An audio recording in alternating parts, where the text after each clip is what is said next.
Tory ministers will force thousands of landlords to pay for a license in a new crackdown, despite branding a licensing plan nonsensical when Labour announced it just 8 months ago. People who run a multiple occupancy home, HMO, of 5 or more bedrooms in England will need a license from their local council under a scheme to be announced today. Housing Minister Alok Sharma boasted the power, unveiled after a long delay, will let councils crack down on rogue landlords and kick them out of the business for good. Licensing is also backed by Shelter and Mayor of London Sadiq Khan.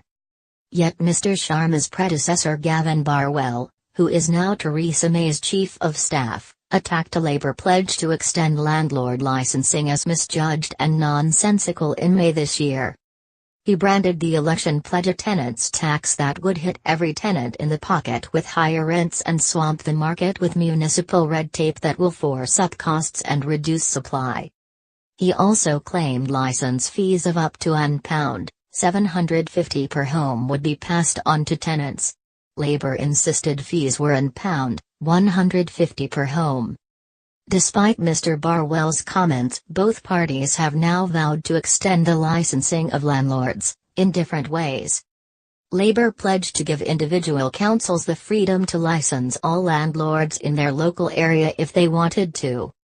By contrast, the Tories will force HMO landlords in England to obtain a license from the council for each qualifying home they run. However, under the Tory plans, landlords of nearly 4 million non-HMO properties will remain unlicensed.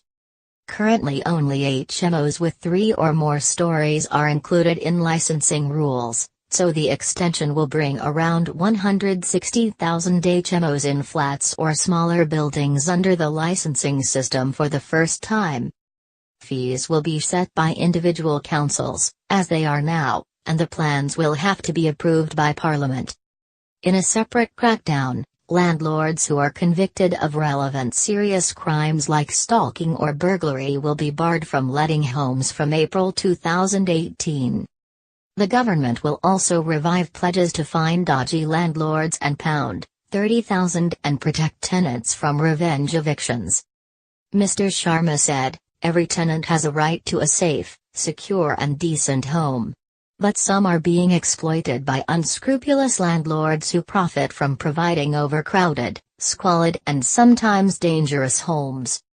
Enough is enough, and so I'm putting these rogue landlords on notice, shape up or ship out of the rental business." A senior Tory source dismissed suggestions the government's plan was similar to Labour's, saying, "They are different schemes." The source suggested Labour's plans seem to go further by charging every private landlord for a license, not just those in charge of HMOs. The source added, "Mandatory licensing will raise standards and reduce overcrowding in these smaller HMOs, and those rogue landlords who will not comply will no longer be able to operate in the HMO sector."